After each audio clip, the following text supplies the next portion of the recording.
जो हमारे घरों को उजाड़ा करते हैं। महिलाओं से मेरा निवेदन है, परिवार में कभी दुख मिले, पीड़ा मिले, कष्ट मिले तो पड़ोसियों के सामने कभी आंसू मत बहाना। पड़ोसी के सामने आंसू बहाओगे, ये कोई आंसू ना पहुंचेंगे। तुम्हारे जाने के बाद तुम्हारे आंसुओं का मजाक बनाया करते हैं। आपसे इतना निवेदन है, मन करे रोने का तो इंसान की तरफ मुंह करके मत रोना। मंदिर जाना और भगवान के सामने अकेले में 2 आंसू ढुलका लेना। अरे दीवार की तरफ मुंह करके आंसू बहा लेना, मन हल्का हो जाएगा। रो जरूर, क्योंकि महिलाएं बिना रोए रह नहीं सकती हैं। ध्यान रखो, 2-4 तो टपक ही आते हैं, 1-2 बार खूब रो, दीवार की तरफ मुंह करके रोना। आप कहेंगे महाराज दीवार की तरफ मुंह करके रोएंगे तो कौन से दुख मिट जाएंगे? अरे दुख तो ये पड़ोसी भी ना मिटाएंगे। एक बात याद रखना, दीवार की तरफ आंसू बहाओगे ना तो दीवार भले तुम्हारी सहायता ना करे, लेकिन एक विश्वास दिलाता हूं, दीवार तुम्हारी मजाक भी नहीं बनाएगी, तुम्हारे आंसुओं की हंसी भी नहीं बनाएगी। ध्यान में, अकेले में रो लीजिए, बहा लो आंसू, कुछ नहीं होता है। मान घरों को मत उजाड़िए।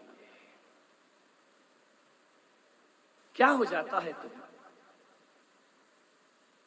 शादी होती है, भाई भाई के व्यवहार में फर्क पड़ जाता है, लेकिन कुछ आदर्श परिवार आज भी हैं इस दुनिया में जिन्हें हम अपना उदाहरण बना करके प्रस्तुत कर सकते हैं। विचार करिए, आप सोचिए, ऐसे आदर्श परिवार भी दुनिया में होते हैं जो भाई के लिए दूसरा भाई जान देने को तैयार हो जाए। मैं एक शहर में गया और जैसे ही मैं गया उसके घर में गया, उसने पूरे घर में चरण पड़वाए। मैंने कहा तू मुझे मकान दिखा रहा है? बोले महाराज मकान नहीं दिखा रहा हूं, आपके चरण हर कमरे में पड़ना चाहिए। मैंने जब उसका मकान देखा, बड़ा आलीशान मकान, मैंने कहा इतना आलीशान मकान, इतना सुंदर मकान तुम्हारा? मालूम है उस भाई के आंखों में आंसू आ गए। उसने कहा महाराज ये मकान मेरा नहीं है। तो फिर किसका है? ये मेरे बड़े भाई का है। बड़े भाई का? बोले हाँ। जब मेरे बड़े भाई ने मकान बनाया और मुझे बुलाया कि भाई आओ, पहला निमंत्रण मैं तुम्हें देता हूं, उसके बाद मैं समाज को दूंगा। और जैसे ही मैं आया और मेरे मुंह से इतना निकल गया कि भैया ये मकान बनाया है या स्वर्ग बनाया है, इतनी खूबसूरत कोठी तुम्हारी। मेरे भाई ने मेरी तरफ देखा और कहा कि तुझे इतना पसंद आ रहा है? बोले हाँ। उसी समय मेरे भाई ने चाबी मेरे हाथ में रख दी, आज से मकान में तेरे नाम करता हूं। मान्यवर, इतनी बड़ी दौलत है किसी के पास, इतना बड़ा दिल, 1-1 इंच जमीन के लिए अदालत में खड़े हो जाते हो, ये कैसी मानवीयता है तुम्हारी? विचार, मकान दे दिया उसने।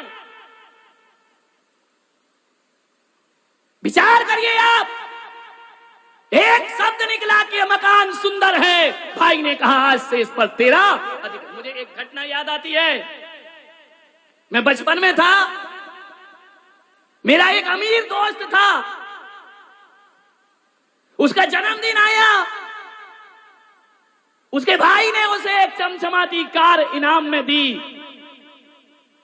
उसने मुझे बुलाया कि बोले यार मेरे भाई ने मुझे कार दी है, चलो आज अपन घूम के आते हैं। उस दिन बड़ी खुशी हुई। मैं कोई बहुत बड़े शहर का रहने वाला तो था नहीं, पहली बार पूरे गांव में कार आई थी। उसने बिठा करके मुझे घुमाया, ऐसा लगा कि अपन ही नरेंद्र मोदी हैं, बाकी तो सब कीड़े मकोड़े हैं। ध्यान रखिए, बैठ करके कार में जब उसने मुझे चक्कर लगाए, एक गांव से चल करके वह शहर आया। मेरे गांव के पास जबलपुर एक शहर है, एक रेस्टोरेंट में